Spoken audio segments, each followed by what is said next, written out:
Now, as always in our programme, we're coming into the last part of the show today. And today I am joined by Nick Barnets, who is an Athens-based journalist who has been covering the EU refugee and migrant crisis more recently, among other things, of course, but specifically across the Balkans and Eastern Europe. Now, let's have a look at the talk of the conditions for these migrants on the road to Europe and some accounts of their experience. I mean, Nick, what stories did you hear when you were out there covering the biggest migration crisis since the Second World War? Well, certainly many stories regarding how difficult it is just to cross one border to the next one, and after that, just to get between Turkey and what is often, usually Germany, but sometimes Austria or Sweden or many countries in northwestern Europe where they want to go and start a new life. Going through the Balkans has been particularly difficult because of the fact that these countries are poorer, they're less equipped to handle this. There's political differences between them, which are really exacerbating border issues. Mm-hmm. For instance, when I was up a few weeks ago in Croatia, and just to cross between Croatia back into Serbia, it took about 4 hours. It was, and if that's just regular traffic, not refugees. So, and it wasn't like this before the refugee crisis. So there are a lot of other issues that this is causing in the region as well. Mm-hmm. Now, let's just see, maybe with your experience, or maybe what you've heard from the experience of refugees traveling through the Balkans, like the first blot on the landscape ahead of this influx was when we heard months ago that Hungary was going to put razor wire around the border, and everyone in Europe was going, this is anathema, why are they doing this? And now we can see the reasoning behind it now, but the Hungarian police the border police have also been accused of brutality. Did you hear any accounts about were any border agents worse or better across this curtain across Eastern Europe? Well, the border that I spent the most time at when I traveled up to the Balkans a few weeks ago was the Slovenian-Croatian border. And there things were a lot calmer than they were on the Hungarian side, because Slovenia was letting a certain amount in at a time. And certainly now, over the last few days, they've let many more in now. They've kind of opened the gates a lot more now since I was up there. But things were a lot calmer up there. There was a strong police presence. They did send extra riot police on the Slovenian side to keep order, but things were much calmer than they were on the Hungarian border. Mm-hmm. Now, let's just have a look at where you're based. You're in Greece, and I mean, this is one of the, just recently after the EU meeting, one of the hotspots, these famous hotspots that nobody really understood what the term meant, was actually set up now in Lesbos, which has been one of the receiving points for refugees trying to get onto the European trail. What are the facilities before this influx of money? Sorry, maybe I'm choosing poorly my words, influx. But despite this injection of money into hotspots such as Lesbos, what have the conditions been there? Because Greece is going through a financial turmoil since the worst ever, I suppose.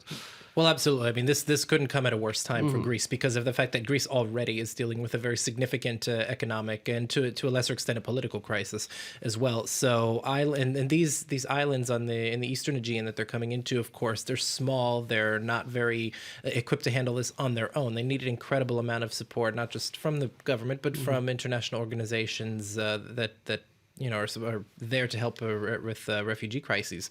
So with Lesbos, the hardest hit of all of the eastern islands, where the highest number of refugees and migrants have come into, at the beginning on the onset of the refugee crisis this year, conditions were horrific, I would describe there. I had visited a few of the refugee camps, such as Moria and such as the Karatepe refugee camp. And earlier this summer, during the beginning of the onset, you had a combination of just overcrowding.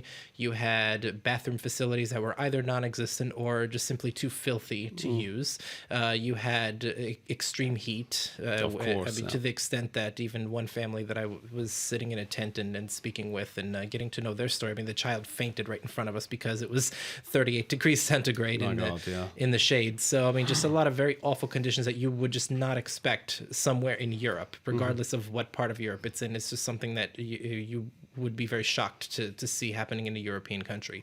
Mm-hmm. Now, let's have a look at Lesbos itself, where a lot of these Greek islands have to get They have to import their foodstuffs. These are very, very, like subsistence almost islands, even though they have tourists, there's a tourist culture and things like that. But I mean, if they're lacking resources because maybe boats are being diverted for bringing people in, I mean, how would the locals actually deal with this? Because there have been complaints that they just couldn't accept. They hadn't got the resources to accept all of these people on the lands. And also there's been a very big right-wing strike back, I think, coming from the smaller islands. Well, there's certainly been a lot of concern among locals. I would say the biggest concern would be in areas that are highly dependent on tourism, especially the town of Molivos, which is on the northern coast of Lesbos, which is a town that runs on tourism. It's in a very beautiful location on the northwestern corner of the island, but it's also right next to where the biggest influx is on the island. So they've been hit very hard by this, and the town itself has been very resistant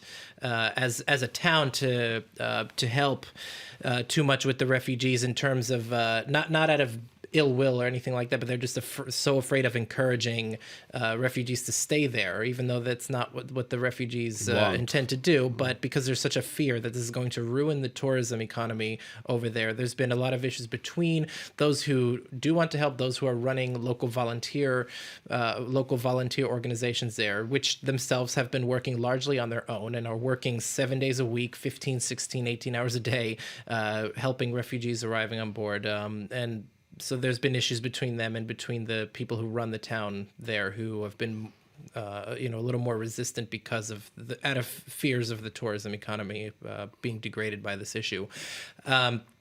In terms of boats and other resources, there have been. The Greek government has increased the amount of ferries that are going to Lesbos because at one point in August there had been such a bottleneck of refugees on the island that in the island's main town of Mytilene, you would see just in any open space you would see tents sprawling up with refugees that had nowhere else to go, who were stuck and waiting to get transported off the island to just find somewhere to sleep. And it got to a point where there were a lot of issues between refugees who started to protest the fact that they were waiting there for a long time. A lot of local residents reacting to this out of fear of just the fact that this all of a sudden there's this huge influx of refugees that they don't know what to do with, and they're worried about what's going to happen, not only in terms of tourism but just security, safety, food, everything.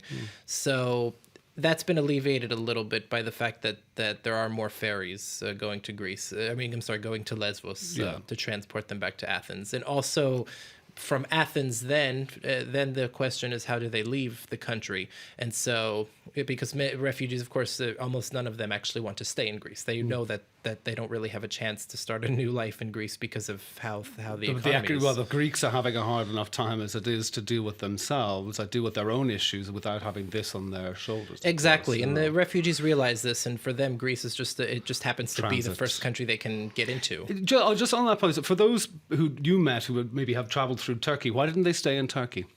Well, the most common reason that I have been told is that many of the refugees that I've gotten to speak with over the last year is that they've spent a lot of time in Turkey, that they were hoping that maybe the war would subside in Syria and then they could go back. It hasn't, and it's gotten to the point where many of them feel like, listen, Syria is done, or the part of Syria we're from, our home or whatnot, there's just no way after so long, after so much destruction, that there's no hope, and the only chance we have is to try to get to Europe, because in Turkey, which itself has its own something like 2 million. There's 2 million refugees in Turkey. There's 1.4 million in Lebanon. I mean, there's massive camps there. So many that I've met that have spent any amount of time in Turkey, whether it's a month or whether it's been up to 3 years, in some cases, have been telling me that they just don't have the opportunities to start a new life over there, and so it's either destitution or move on, or go back to Syria and risk dying. Exactly. But could you now, speaking about those two, let's say the two examples of Lebanon and Turkey. Turkey has over 2 million refugees there. Lebanon is about 1.4, which is they reckon it's about a quarter of the population are now refugees. the UK government was saying, well, these are the people that we want to help. These are the people who are the most disenfranchised because they have the least money. They're infirm. They cannot travel because they're sick or they're elderly or whatever. Can you give a snapshot of the demographic of the people that you saw traveling through Greece, from Lesbos up through Macedonia? Because there's been maybe some backlash saying, oh, well, these are all just single young men who are all trying to flood in because it's the survival of the fittest. They're the youngest, they're the fittest, they have their mobile phones, they have some money, and they can survive on their own.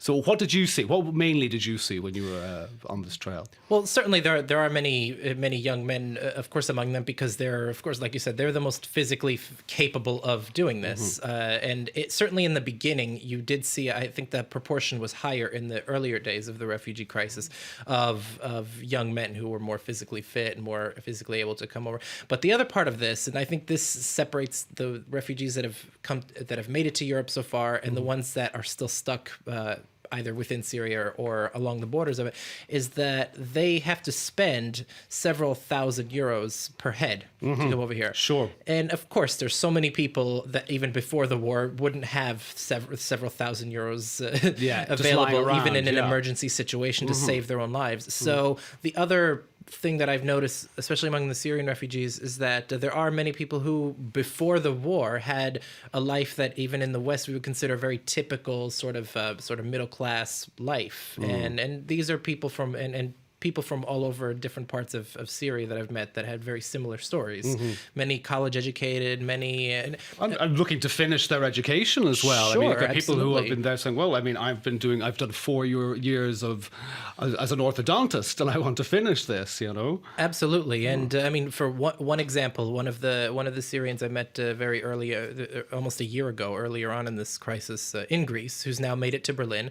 And he was studying economics in Damascus, and he stayed behind as much as he could, but then he lost his home to a regime airstrike, and that's ended up for that. He's made it to Berlin. He started, him and his brother, after going through the Balkans in the middle of winter as well, in the middle of last winter. And they were lucky and they made it, and he's hoping to be able to start his studies again. Yeah. Well, I mean, I was in Syria a good few times about 10, 12 years ago when there was a totally different place to now. Well, not totally different, as there was still Bashar al-Assad in power, but education was still a very strong and palpable thing on the streets of Damascus. I mean, everybody was going around carrying books, and it was a big student area and student culture in Damascus, which is obviously now coming through. So we're not talking about uneducated people here that are moving. However, very quickly, because we're running out of time now, these people are also aware that there is a right-wing, far-right backlash to their arrival in Europe. I mean, what about this influx of foreigners? How do they think that they will integrate quickly, do you think? Well, they are certainly aware of this, and I think that because of the fact that they're aware of this, they will be very keen to try to assimilate into the culture, to try to fit in, but also but at the same time not forget where they come from and what and maintain their identity, maintain their identity, but in a peaceful way. Because the central issue is they're leaving violence, they're trying to get away from violence, not bring the violence, not to create it with them. Okay, thank you very much, Nick Barnets. That's journalist Nick Barnets, who's based in Athens, who came in to talk to us today on the EU migration crisis. Well, from me, David Coffey, and from Nicolas Doro, our technician today, we'd like to wish you all a very good day, and we'll be back tomorrow. Bye-bye.